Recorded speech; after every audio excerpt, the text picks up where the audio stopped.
آج ہم 3 خبریں ڈسکس کریں گے، اور پہلی خبر یہ ہے کہ بلاول بھٹو زرداری جو کچھ تنقید کر رہے ہیں اس کے جواب میں نون لیگ کی کیا حکمت عملی ہے، اس کے اندر کی بات آپ کو بتائیں گے۔ اور دوسری خبر یہ ہے کہ ایک خاتون کو ایک وقت کے کھانے کا $60,000 بل آ گیا، اور وہ کیوں آیا اور کیسے آیا وہ بھی آپ کو بتائیں گے۔ اور منشیات کے خلاف کارروائی پوری طرح جاری ہے، اور ANF نے بہت بڑے آپریشن کیے ہیں پورے ملک میں، شہروں میں تو شہروں میں رہے، جنگلوں میں بھی جا کے کیے ہیں، اور کس طرح جا کے منشیات پکڑی ہیں یہ بھی آپ کو بتائیں گے۔ ناظرین، میں علی رضا الوی، میرا سوشل میڈیا پلیٹ فارم آپ دیکھ رہے ہیں، اور آپ سے آج جو خبریں ڈسکس کرنی ہے، پہلی سیاسی خبر، آپ نے دیکھا کہ بلاول بھٹو زرداری بڑی سختی کے ساتھ زبردست انداز میں تنقید کر رہے تھے۔ پرسوں انہوں نے اپنی تقریر میں کہا، بہت زیادہ نام لے لے کے نواز شریف صاحب کے اوپر تنقید کی، عمران خان صاحب کے اوپر تو وہ تنقید کرتے ہی رہتے ہیں، لیکن ان کا ہدف تنقید نواز شریف صاحب ذرا زیادہ ہیں، اور پھر ان کو وہ سلیکٹڈ کہہ رہے تھے۔ لیکن مجھے نہیں پتا کہ اس دن جب وہ گھر واپس گئے تو ان کو کیا سمجھایا گیا، یا ان کے والد محترم جناب آصف علی زرداری نے ان کو کچھ سمجھایا یا نہیں سمجھایا، جو بھی ہوا، لیکن مجھے اس کا اگلے دن والے جلسے میں یہ نظر آیا کہ اگلے دن انہوں نے نسبتاً نواز شریف صاحب کا اتنی دفعہ نام لینے کے بجائے نسبتاً کم نام لیا، اور انہوں نے یہ کہا کہ ایک جیل سے نکلنے کے لیے سیاست کر رہا ہے، دوسرا جیل سے بچنے کے لیے سیاست کر رہا ہے، لیکن میں آپ لوگوں کے لیے سیاست کر رہا ہوں۔ لیکن ہم نے یہ بھی دیکھا کہ اسی دن مریم نواز صاحبہ کا جلسہ تھا، اور مریم نواز صاحبہ نے اپنے پورے جلسے کے دوران، حالانکہ ان کا خطاب جو ہے بلاول بھٹو زرداری کے خطاب کے بعد تھا، لیکن انہوں نے پورے جلسے کے دوران بالکل کسی طرح بھی بلاول بھٹو زرداری کے نیریٹو کو ٹچ بھی نہیں کیا، ان کی تنقید کا ذکر تک نہیں کیا، اور انہوں نے چیئرمین PTI عمران خان کو ہی ہمیشہ کی طرح اپنے تیروں پہ رکھا۔ تو اس کے بعد ہم دیکھ رہے تھے کہ یہ آخر وجہ کیا ہے، تلاش کرتے رہے، ڈھونڈتے رہے، تو پتہ لگا جاوید لطیف سے جب بات ہوئی کچھ میڈیا کے لوگوں کی، تو جاوید لطیف سے پوچھا گیا کہ بھائی بلاول بھٹو زرداری آپ کے اوپر اتنے تان و تشنیع کر رہے ہیں، اس طرح کے تیر برسا رہے ہیں، تو آپ لوگوں کی طرف سے کوئی جواب نہیں آ رہا، تو اس کی وجہ کیا ہے؟ تو جاوید لطیف نے ایک بات تو جو مزاح میں اور طنز میں کی، انہوں نے کہا کہ چیئرمین پاکستان پیپلز پارٹی بلاول بھٹو زرداری کی بات جب ان کے والد محترم ہی سنجیدگی سے نہیں لیتے تو ہم کیوں لیں؟ یہ تو خیر ایک طنز کے مقابلے میں طنز تھا، لیکن اس کے بعد انہوں نے ایک پالیسی سٹیٹمنٹ دی۔ انہوں نے کہا کہ ہم صرف آصف علی زرداری صاحب کی تنقید کا جواب دیں گے، ہم بلاول بھٹو زرداری کی تنقید کا بالکل جواب نہیں دیں گے، چاہے وہ جتنی بھی تنقید کرتے رہیں۔ تو اس سے یہ ایک بات سامنے آتی ہے کہ مسلم لیگ نون جو ہے وہ مکمل طور پر کنارہ کشی کر رہی ہے تنقید کے حوالے سے، اور وہ آگے مستقبل کی منصوبہ بندی کے حوالے سے وہ دیکھ رہے ہیں۔ کیوں کہ مستقبل کی منصوبہ بندی میں یہ ایک بات طے ہے کہ اگر تو بہت واسٹ میجورٹی مل گئی، ایک بہت واضح اکثریت آ گئی مسلم لیگ نون کے پاس حکومت سازی کے لیے، تو پھر تو کچھ بھی ہو سکتا ہے، مولانا فضل الرحمان کو بھی صدر بنایا جا سکتا ہے، ان کی اپنی پارٹی کا بھی کوئی شخص صدر بن سکتا ہے۔ لیکن اگر اتنی کھل کھلا کے واضح اکثریت نہ ہو تو ابھی جو اندر ڈرائنگ رومز میں جو بات ہو رہی ہے اس میں یہ ہو رہا ہے کہ جناب آصف علی زرداری صدر مملکت ہو سکتے ہیں، اور جناب نواز شریف جو ہیں وزیر اعظم پاکستان ہو سکتے ہیں انتخابات کے بعد، اگر انتخابات ہوتے ہیں تو۔ یہ اس وقت تک کی یہ تصویر ہے، اور مسلم لیگ نون اسی پس منظر میں ہی آگے بڑھ رہی ہے، تو اس لیے وہ پیپلز پارٹی کے کسی بھی بات کا اس انداز میں نفرت سے یا حقارت سے جواب نہیں دے رہی، حتیٰ کہ جاوید لطیف جیسا سخت کرٹک آدمی جو ہے، جو سخت تنقید کرتا ہے خاص طور پر چیئرمین PTI عمران خان کے اوپر بھی اور باقی لوگوں پہ بھی اپوزیشن کے، تو ان کا کہنا یہ ہے کہ ہم ابھی تک بھی میثاق جمہوریت کا خیال رکھے ہوئے ہیں، اور ہم اس میثاق جمہوریت پر عمل پیرا ہیں۔ تو مجھے لگتا ہے کہ جیسے پہلی تقریر میں جتنی شدت تھی، دوسری تقریر میں نسبتاً کم تھی، تو ظاہر انتخابی جلسے تو جاری و ساری ہیں، تو مجھے یہ لگتا ہے کہ آئندہ آنے والے انتخابی جلسوں کے دوران بلاول بھٹو زرداری جو ہیں ان کی تنقید کے جو رخ ہیں وہ چیئرمین PTI عمران خان کی طرف مڑ جائیں گے، اور باقی معاملات کی طرف مڑیں گے، یا اپنے نیریٹو اور بیانیے کی طرف مڑیں گے، اس کو جو لوگوں کے ساتھ وہ جس بنیاد پر وہ آگے آنا چاہتے ہیں الیکشن میں، جو سمجھتے ہیں کہ ان کو ووٹ دینے چاہیے،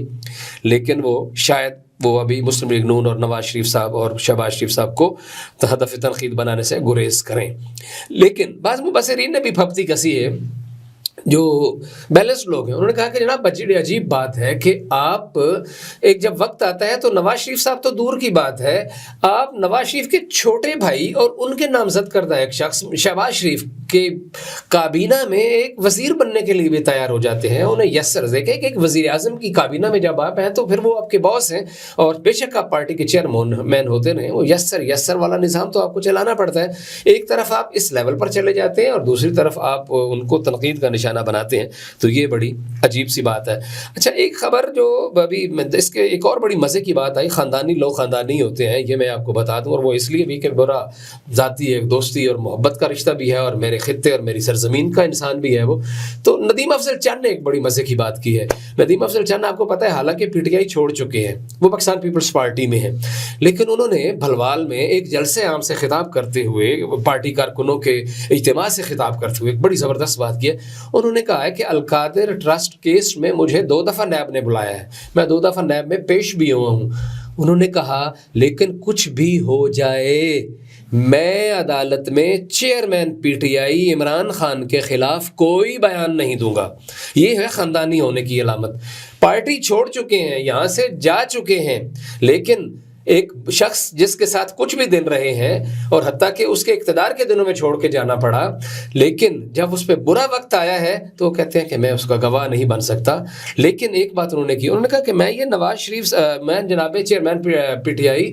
قبلہ عمران خان صاحب کو بارہا یہ بتاتا رہا ہوں کہ شہزاد اکبر فراڈ ہے، میرا فراڈ ہے، اس کے فراڈ میں نہ آئے۔ اور وہ سچ بات ہے کہ شہزاد اکبر جو جھوٹ بولتا تھا اور عمران خان صاحب کو غلط باتیں آ کے بتاتا تھا، اتنے ہزار ڈالرز کی ٹرانزیکشن ہوگی اور اتنے لاکھ ڈالرز کی ڈیلی ٹرانزیکشن ہو رہی ہیں، تو 70 80 پتہ نہیں کیا کیا اس کے فگر تھے، کوئی ثابت نہیں ہوا، اور اس کی باتوں کی وجہ سے نیب جیسے ادارے کو بھی شرمندگی ہوئی، عمران خان کو بھی شرمندگی ہوئی، اور جن کے اوپر الزامات لگا کے جن کو چور جھوٹا ثابت کرنے کی کوشش کی گئی وہ بھی سارے بری ذمہ ہو گئے۔ تو یہ معاملہ ہوا ہے، اور یہ بہرحال مجھے یہ ندیم افضل چند کی بات اچھی لگی، تو اس لیے میں نے اس کو اپنے موضوع کا حصہ بنایا۔ اب آگے جناب دوسری آپ کو بات بتاتے چلیں کہ کھانے کا بہت شوقین ہے، اور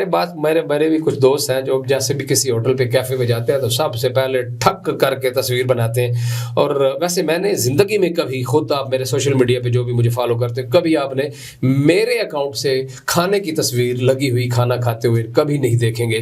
کہ یہ میں جناب اس بڑے ہوٹل پہ بیٹھا ہوں، 5 اسٹار پہ بیٹھا ہوں، یا 3 اسٹار پہ، یا 4 اسٹار پہ، یا ڈھابے پہ، یا کہیں بھی۔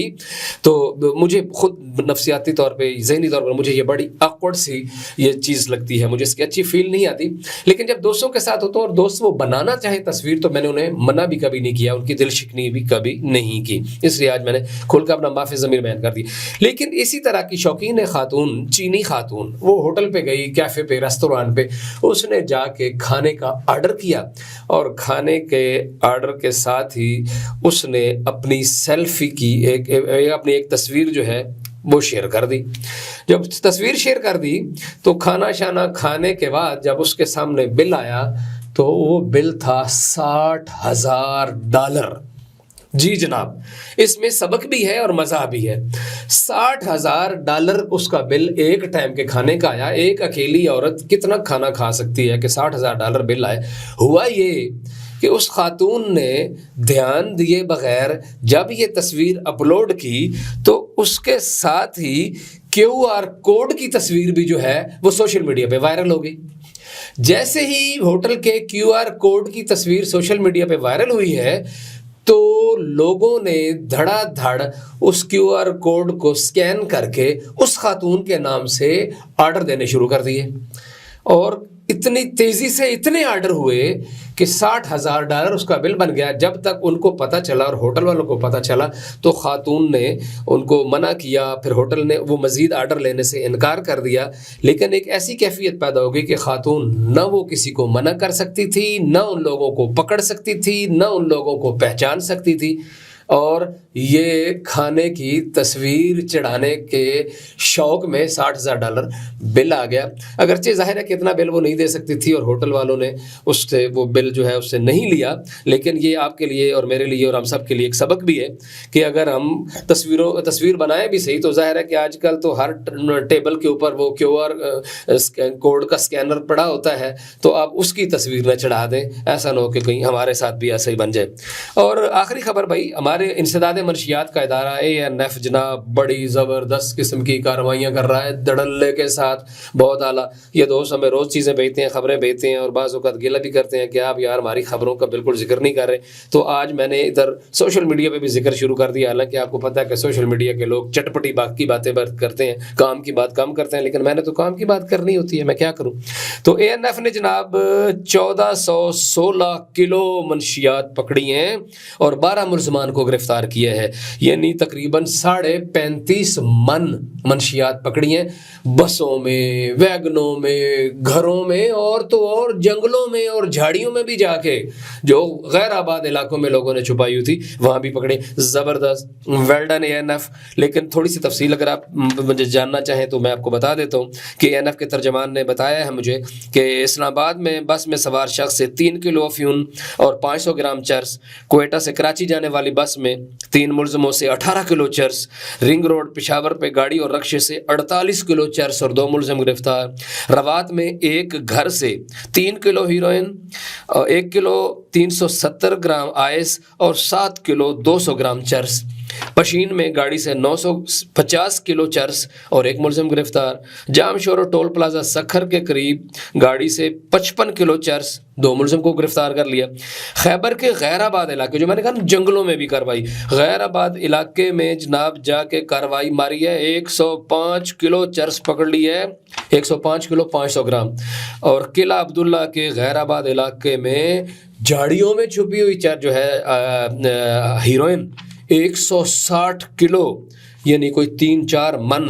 جو جناب وہ وہاں سے پکڑ لی ہے. انسداد منشیات ایکٹ کے تحت مقدمات درج کر لیے گئے ہیں. تو اس لیے جو یہ دھندا کر رہے ہیں وہ یہ دھندا چھوڑ دیں، رزق حلال کمانا شروع کریں. اس قوم، اس ملک کے نوجوانوں کی رگوں میں نا وہ پھیلانا اور وہ زہر انڈکٹ کرنا چھوڑیں اور رزق حلال کمائیں، محنت کریں، کیونکہ ہمارے ادارے بڑے ویجیلنٹ ہیں. اور وہ آپ چاہے جنگل میں چھپائیں، چاہے گھر میں چھپائیں، چاہے گاڑی میں چھپائیں، جہاں بھی چھپائیں، آپ کی خیر نہیں ہے، آپ نے پکڑے جانا ہے، آپ نے جیل جانا ہے. اس لیے برے کام سے ہی بچیں. علی رضا الوی کو اجازت دیجیے. اللہ نگہبان.